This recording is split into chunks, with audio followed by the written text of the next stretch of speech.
Armenia is in the fight for its life. The Queensland election continues to heat up, and Rudy Giuliani nukes the Biden campaign from orbit. This is The Arc with Riccardo Bosi. Riccardo, how are you? Always well, mate. Always well. Good to be here. Last week we spent a lot of time on the US election. This week we have one story from it because of the amount of things happening that we need to cover. The most important thing that's happening, and it is life and death, that I think we're covering this week is there's the Armenian genocide, which we can only talk about briefly. Now, there's a march this weekend that you guys should definitely attend if you're in Sydney. It's going to be in the city. It's at 2 p.m. and that's going to be this Saturday, so that'll be tomorrow when this releases. I urge you guys to all get out there. And Riccardo, can you see yourself making it out there? Oh, absolutely. This has been an issue for a long time, not just for the Armenians.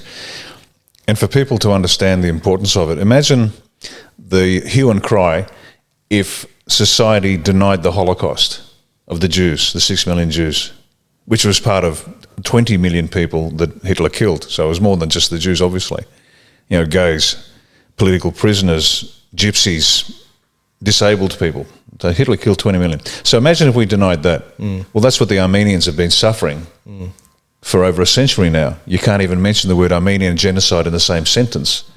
And they have a case to make, and Australia should know about it, and Australia should support them. A lot of people, including myself, I didn't know a lot about the Armenian crisis. I knew 1.5 million people died, which is a ton of people. And I decided to, with Dougal, I teamed up with Dougal Cameron at Carnage House Productions, and we filmed this episode called Scott Morrison, We Expect More, which centres around the Armenian genocide, and we interview the two foremost experts in Australia on this, being coming from the Armenian National Committee of Australia. Guys, go check it out. The link's in the description. It's very important. You know, we talk about a lot of things. We talk about cash. We talk about this and that. This is happening today, and we have an Armenian premier in New South Wales who I haven't heard talk on this, and we have a Scott Morrison who in 2011 said that we must recognise the Armenian genocide, and he's silent on this. We're not very creative people, guys. I'll put it that way to you. I didn't come up with Silent Scott out of thin air. He inspired it. There is some content there.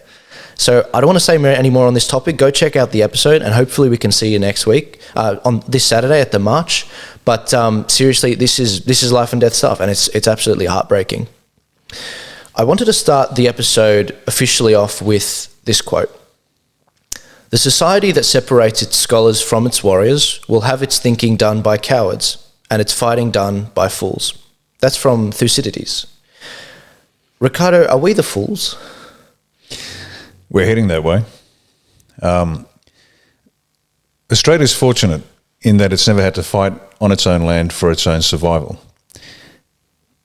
But as they say, soft times make for weak men. And most Australians don't know what it is to hold a weapon in your hand with a full magazine and the safety on instant. It's a sobering position to be in. We need to learn to fight, and most Australians have no idea how to fight. I don't mean physically, I mean metaphorically even, but physically helps. One of the elements that'll secure our future is if as many former members of the ADF, Army, Navy, Air Force, get involved in politics. Because we need strong, hard, straight people to start running this country, and it starts at the grassroots level. So if you want to join another party, you fill your boots, but make sure you hold those values that you signed up for, you hold them dear to your heart. Join Australia One, I can tell you that, because we need fighters. And I'm getting a lot of calls from people, ex-military types particularly, I'm particularly interested in getting. Because you're straight, you're hard, and you know how to fight. Because our opponents are not going to go down willingly. We have to beat them in every metaphorical sense we possibly can. So yeah, join up. Last week, a couple of weeks ago, we covered an episode called The Great Reset, and that episode has been doing phenomenally well, guys. It's about to crack 300,000 views alone. We made a lot of comments in that. One of the things we didn't cover was the digital cash situation. What's going on? I've heard a lot of chitter-chatter online, but what's this all about? Okay, this is one element of a very sophisticated plan, but let's just highlight that one for this week. Digital cash sounds great. Forget cash, forget coins. It's fantastic. Just your card and away you go. Well, how do I put this? Have you ever been banned or blocked on Twitter and Facebook for inappropriate comments? A lot of people have. Now imagine if you said something inappropriate and they banned you from access to your cash, your account, your money. Because if you have digital cash, hard cash, physical cash is gone. So you only have access to data basically in your account. What this gives the Great Reset enthusiasts the ability to do is to turn off your access to your funds instantly, because there's only digital cash. And that's one of the ways they get to control us. Now, if that sounds like a conspiracy theory, I wonder if there's anybody on the planet that's actually been blocked from their account for saying something inappropriate. Well, it's funny you should say that. It's happened multiple times. There was one guy in Canada, I think he was a Proud Boy bloke, and he got shut out of his bank account. They closed it. That's it, he's gone. Another situation happened in 2018. For the longest time, we thought Patreon was banning people, and they were to an extent. But in a lot of the cases, we discovered that it wasn't Patreon that was pushing the bans. It was MasterCard who was providing Patreon. Now, for those of you that don't know Patreon, you know I get a lot of subscribers who pay financially through Subscribestar.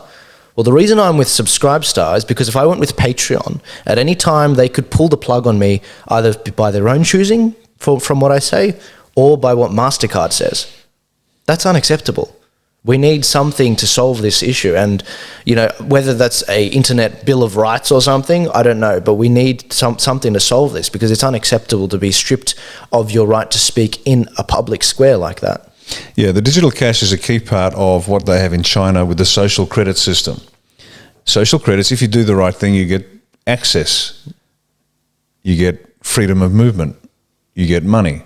But if you upset the Chinese Communist Party to the least degree, they shut down your access to transport, to money, to freedoms.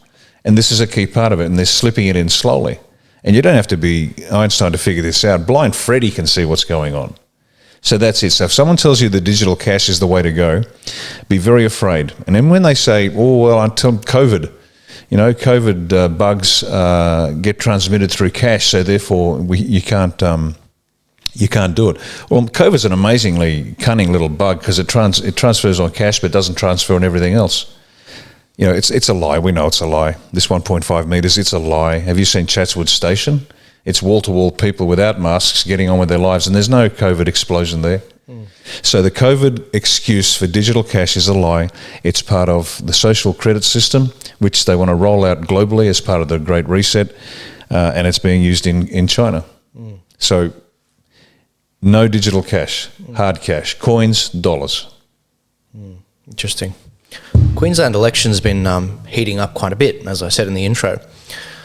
I've been hearing, because I get a lot of messages from people online saying, Joel, you got to be careful of this Riccardo Bosi guy. He's a white nationalist. Are you a white nationalist, my Italian friend? Yeah, put me in the sun for a week. I'm black as the ace of spades. I had a couple of years in Papua New Guinea. I had many years in the Middle East. I can tell you spend that much time in the sun. I used to think I was from anywhere but Europe. I was South American. I was, you name it, I was Palestinian. It was great. Yeah.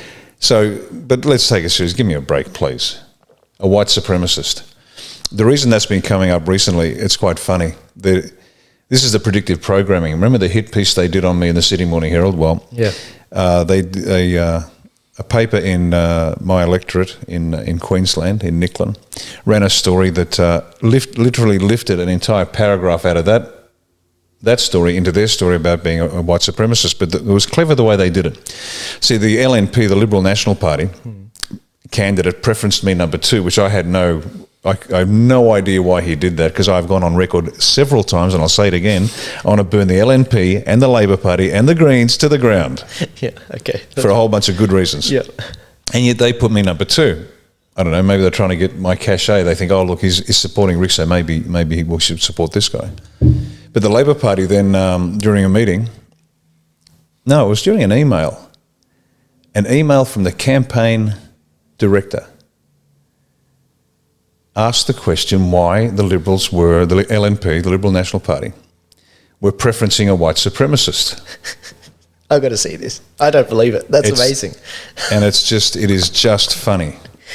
There are any number of videos out there, me arguing against exactly that. Yeah, exactly. It's not race, it's culture. It's not race. All right. I'm going to do you a favor. There is a video I've got of you arguing this is the night of the Eden Manara election, I think in May or June. You're arguing with 4 white nationalists. One of them wasn't arguing. I'm going to leave him out of it. You're arguing with 4 white nationalists and you were arguing with them.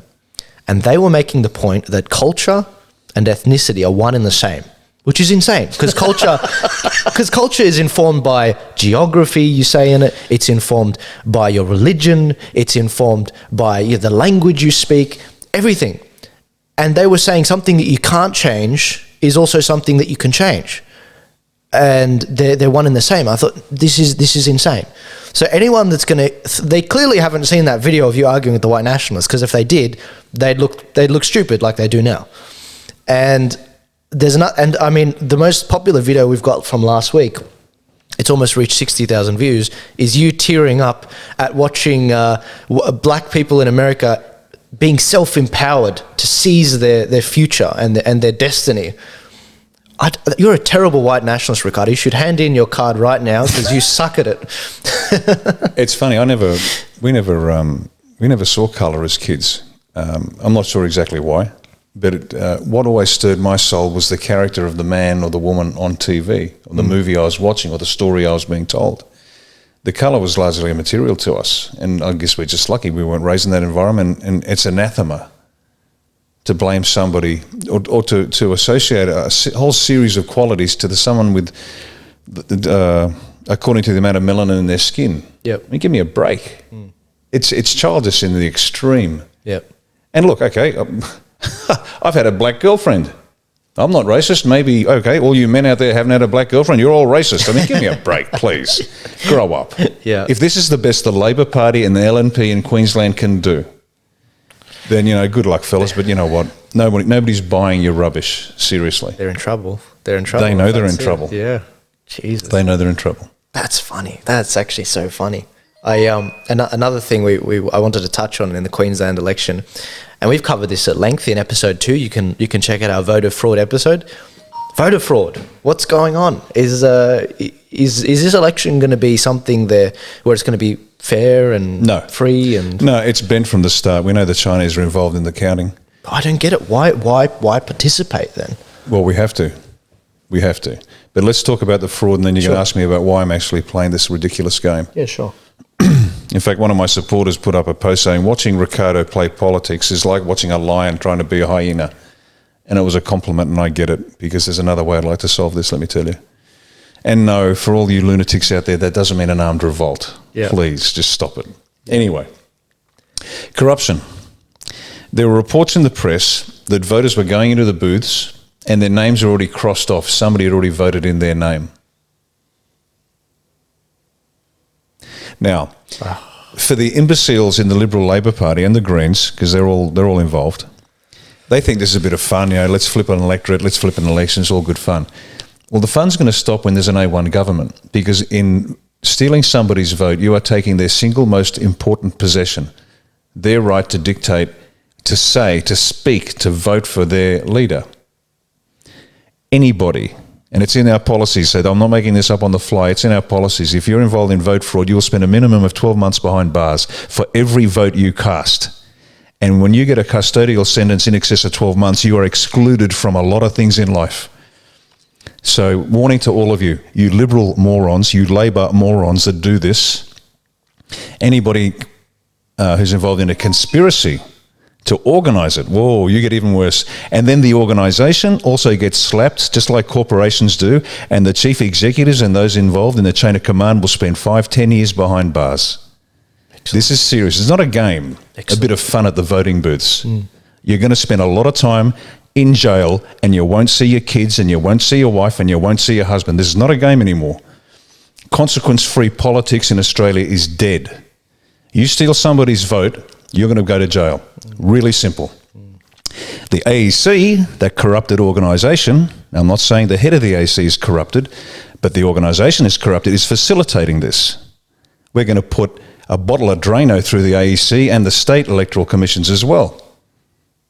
Because it's not unusual, and this happened in Eden Monaro, there are a bunch of Labor heavyweights intimidating the other volunteers who are trying to hand out how to votes. Once again, jail time for every last one of you. Really simple. This is not a game anymore. We're taking back our country, and you corrupt bastards are going to spend a lot of time in jail. The question must be asked, though, if it's as corrupt as you say, two things could be true at once. Why are you running? Is it worth it? I mean, a lot of people are saying armed revolution, you know? Yeah. Very American revolution. There are a lot of groups that have the same frustrations as we in A1 about what's going on in Australia. And we're all approaching it from a very different angle.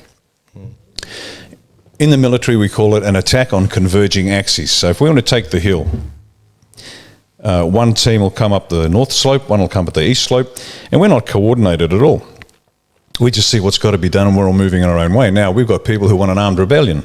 We want some people who want a lawful rebellion. We have the common law people who are pursuing that approach. We have the constitutionalists who are using that approach.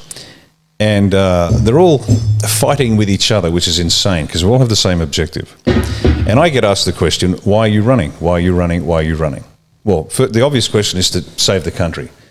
But why participate in an obviously unconstitutional and corrupted system? Yeah. And the answer is very simple, legitimacy. Yep.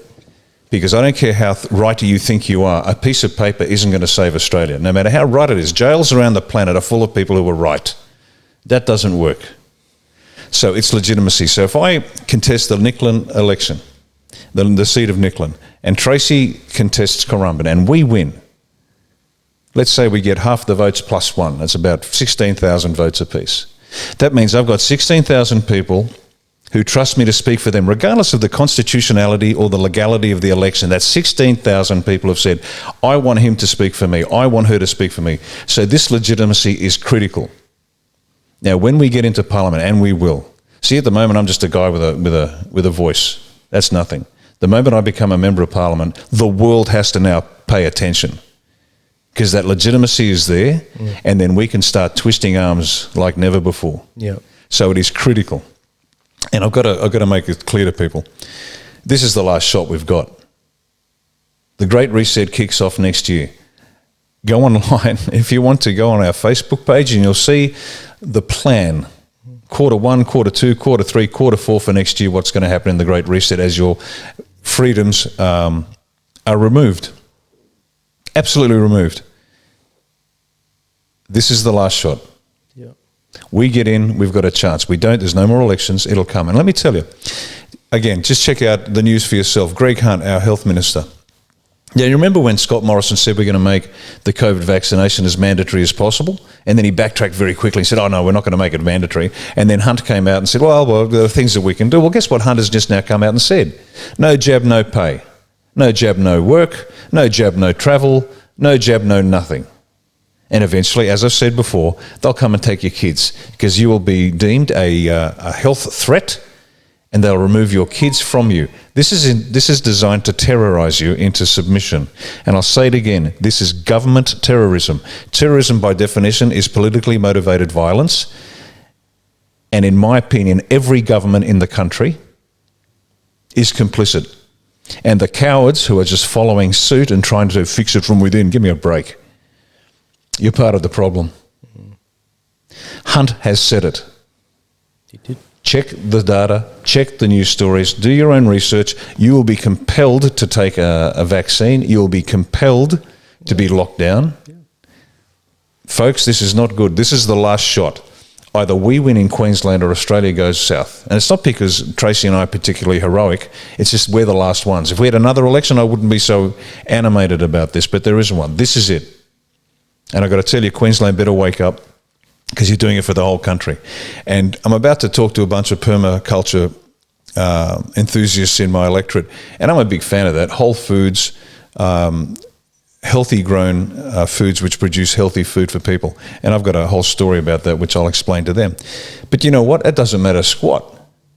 If you can't move, if they're going to force an injection into you, It doesn't matter voting on whether you like permaculture or not. I do. I've got no problem with it.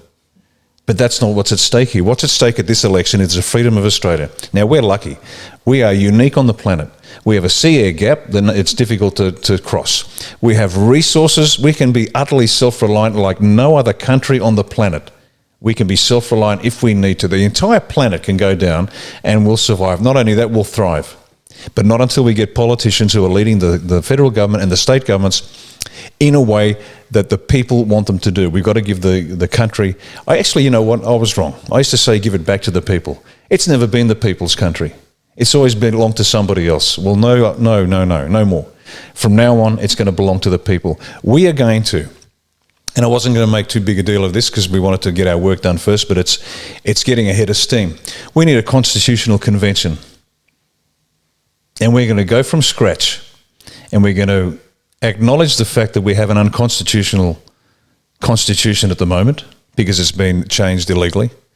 But we're going to have a constitutional convention. We're going to design a constitution which will be a world first, and power is genuinely in the hands of the people.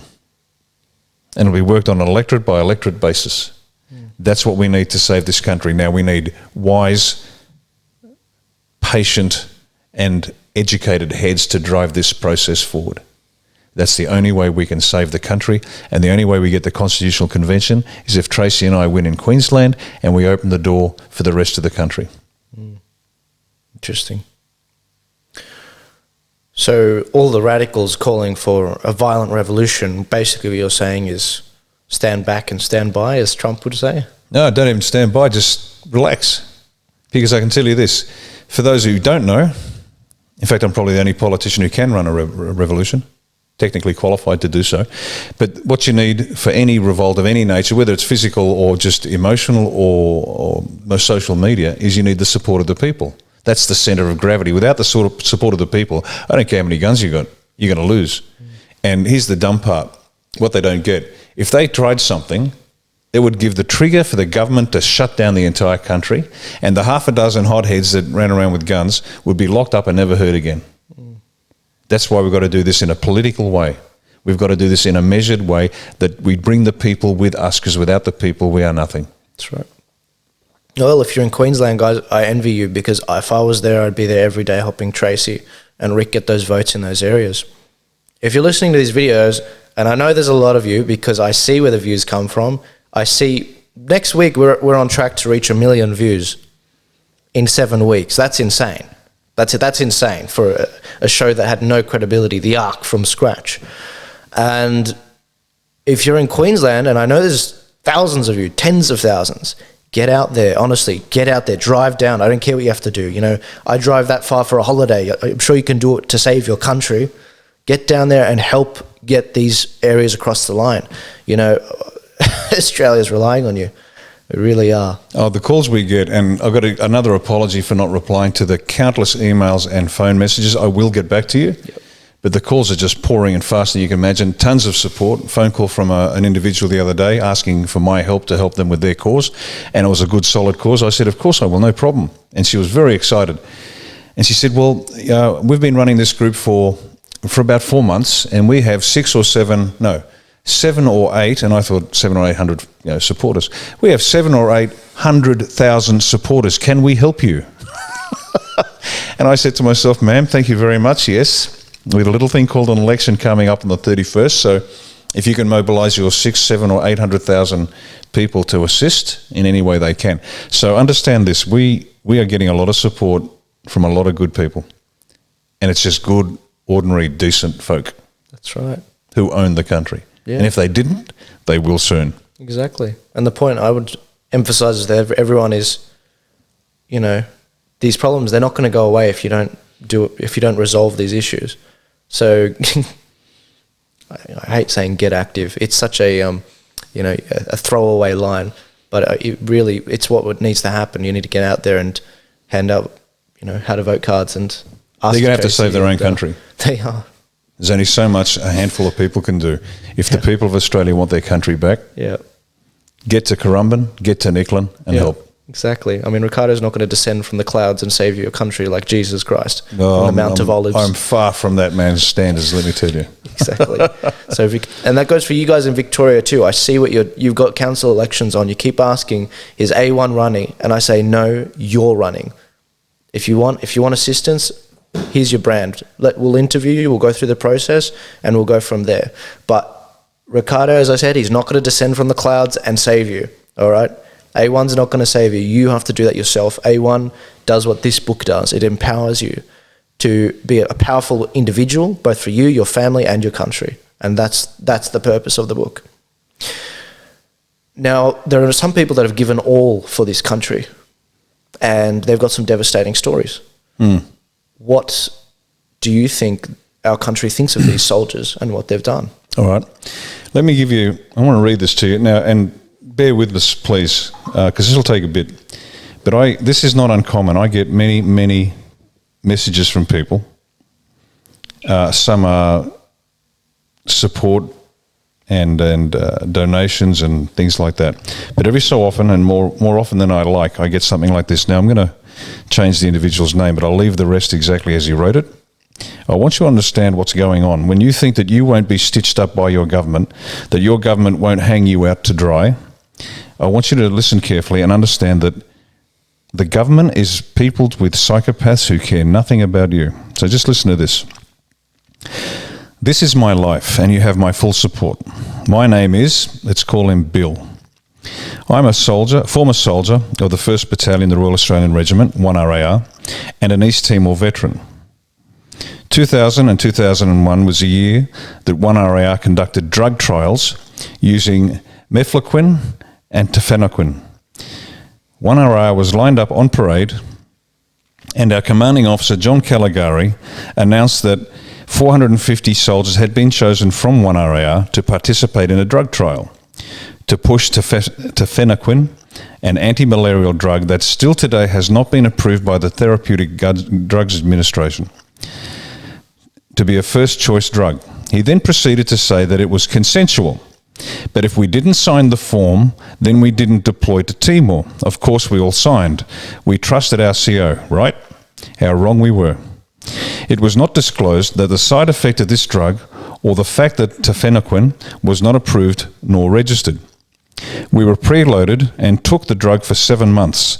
The maximum you can take these drugs is only 3 months. Once deployed, effects started kicking in.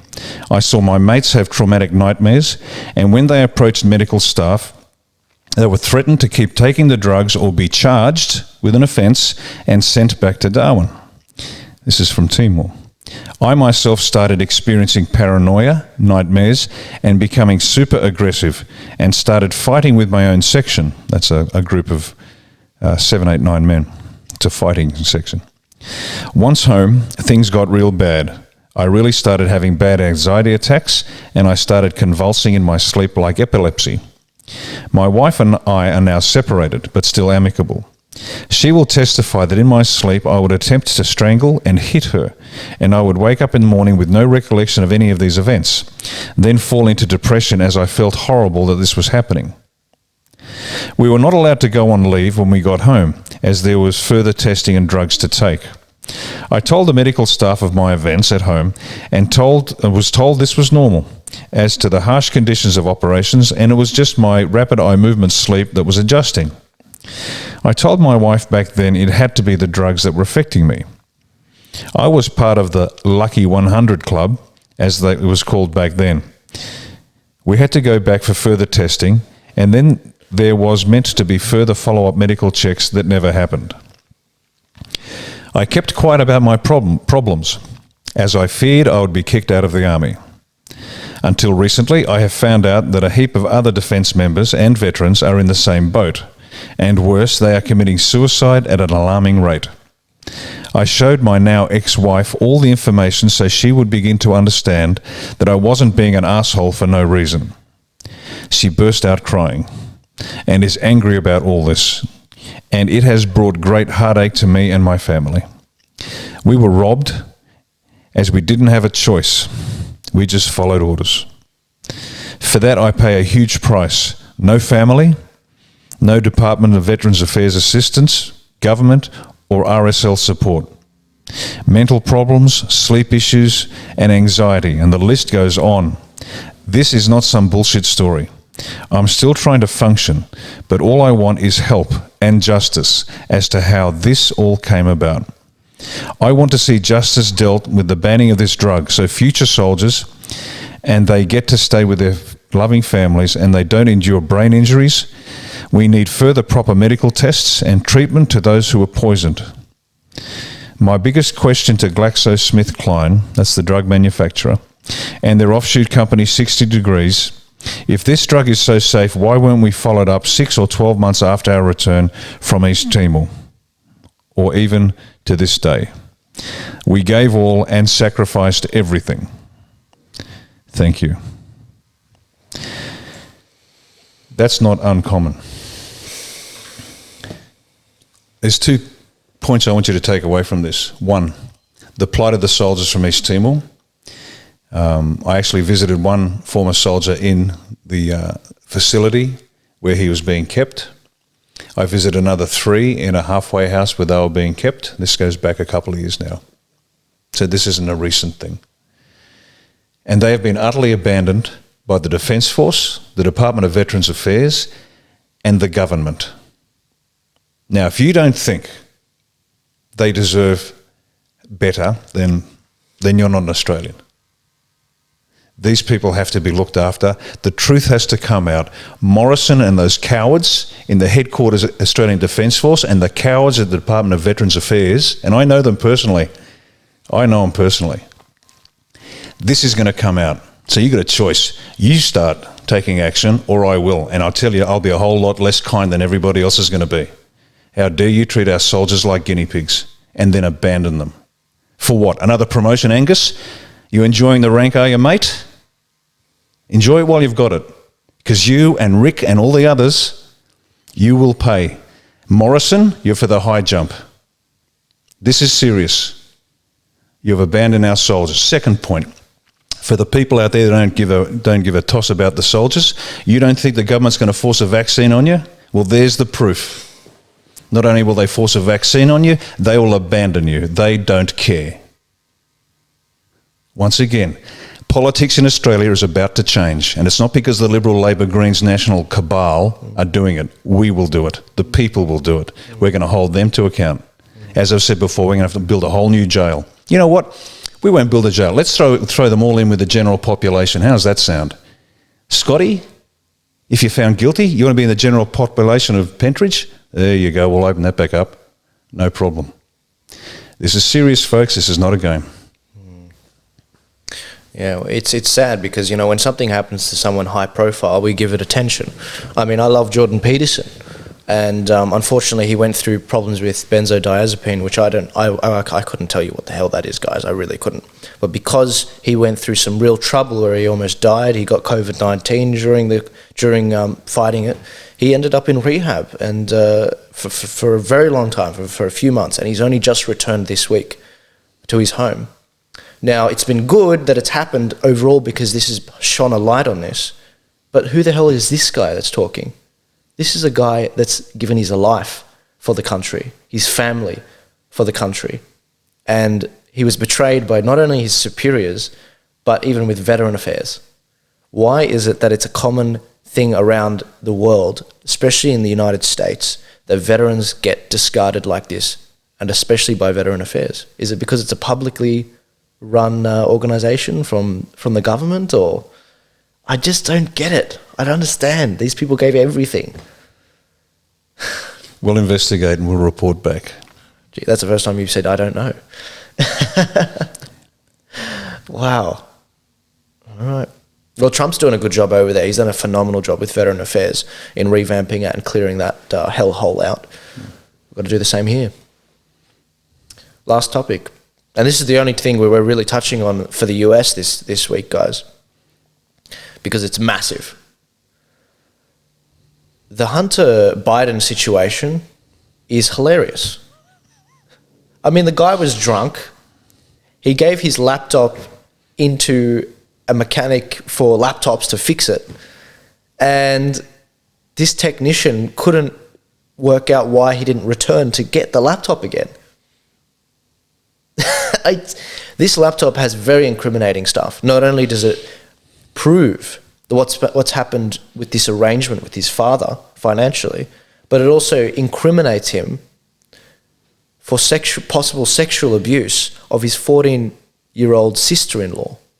14-year-old. I mean, the QAnon people are freaking out right now. They're like, we tried to tell you. And Joe Biden didn't report this to the police. There's texts. Rudy Giuliani, the lawyer for Trump, showed this.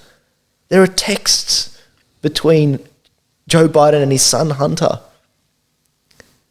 Are you surprised, Riccardo, as much as I am? No, I'm not the least bit surprised. I'm just pleased it's finally coming out. Creepy Joe. They call him Sleepy Joe, but he's actually Creepy Joe. I don't know if you've I wonder if the ABC, that publicly funded arm of the Chinese Communist Party, have they done one Joe Biden story that tells the truth about Creepy Joe? Right, as we've found out. And once again, folks, just check your news services, and if they haven't mentioned this, turn it off. For God's sake, turn it off. Yeah. Find your own news. Yeah. Do your own research, because if you're watching the free-to-air or the public-funded broadcasts in Oz, they're lying to you. Yeah. They are concealing from you. Yeah. Hunter Biden, that's Joe Biden's son, was off collecting corruption money, bribes. Yeah. And Joe collected a 50% cut. Basically, he used his coke-addled son, this is Joe Biden, used his coke-addled son as the bagman for corrupt payments. And has the ABC covered this? SBS, Channel 10, 9/7, anybody? Triple J? No? Really? I'm shocked. It's almost like they want to keep you stupid and uninformed. Well, folks, please turn off the news, do your own research. Yeah. You'll be shocked. You'll be utterly shocked. And when you're ready, give us a call, sign up and join us, because there's only one organisation in this country that's going to turn it around, that's us. Exactly. And by us, I mean the people. Exactly. So, I mean, follow that closely, guys. There's a debate happening today, the day after you watch this interview. This is dropping 7 a.m. on a Friday. At 12 o'clock today, on the Friday, there's going to be a debate, the final debate between Trump and Biden. And you can be damn well sure Trump is going to talk about this stuff to Joe Biden. And did you hear they're going to cut his mic? They're going to... Whose mic? Trump's? They have the ability to cut the mic now. And they changed the topic, Riccardo. They agreed on this topic months ago. They were going to talk about foreign policy. That's what this debate was meant to be. They haven't touched it yet in detail. And this was meant to be that debate. They changed it. I wonder why. Is it because over $3 million was given to Hunter Biden by the ex-wife of the mayor of Moscow, a very close friend of Vladimir Putin? Is that why? Or is it the billions or the millions of dollars that China gave Hunter, whether it be boards or being flown there on Air Force 2? It's right there, guys. It's literally right there. You don't have to go to the dark web. I've never had to go to the dark web in my life to find this info. It's right there. You know, people get annoyed about Trump saying, you know, grab her by the pussy or whatever. And you've got Joe Biden in the White House touching women in the wrong way. In fact, people don't know about this, Riccardo. There was one situation where the Secret Service guys, the Secret Service sort of team, they would have parties every year, Christmas parties, and they had to stop that because what would happen was Joe Biden would start sexually abusing women there, like physically touching them, the girlfriends of the bodyguards. In fact, there was one year, and this document's been deleted, there's one year where he did it so badly that there was almost an altercation between Joe Biden, the vice president, and one of the bodyguards. It was that bad. The file has disappeared. They're being played. The Australian people are being played. And when they wake up, they're going to be bloody angry. But folks, look, just to wrap up. Queensland election, this goes out on a Friday. It's 10 days away. 9 days away. This is the most important 9 days of Australia's life to date. Either we win on the 31st of October or we lose for a very, very long time. All right. If you're in Queensland, get out there. If you're not in Queensland, share the video with someone from Queensland. Absolutely. Share as much as you can. Exactly. If you don't know any Queenslanders, like I know one Queenslander, If you don't know any, just share it on your wall. Someone will share it, and that's how these videos have gone from 0 to 1 million. I told you guys, we have a contract. Riccardo, he brings the fire. I bring the cameras and ask the questions. Your end of the bargain is sharing the videos. That's it. And if you're in Queensland, you get out and do the job. That's the reality. That's how we're going to change the country. And keep educating yourself on this stuff. But Riccardo, thank you for your time. No, thank you, Joel, and thank you to all your supporters who have put their trust in you to bring them something that they're getting nowhere else. You know, an intelligent, informed conversation, so they can leave this 45 minutes or so better off than when they started. So thank you, mate. You're doing God's work. My pleasure. No, thanks, Riccardo. You have a good week, and good luck this week. Thanks, mate.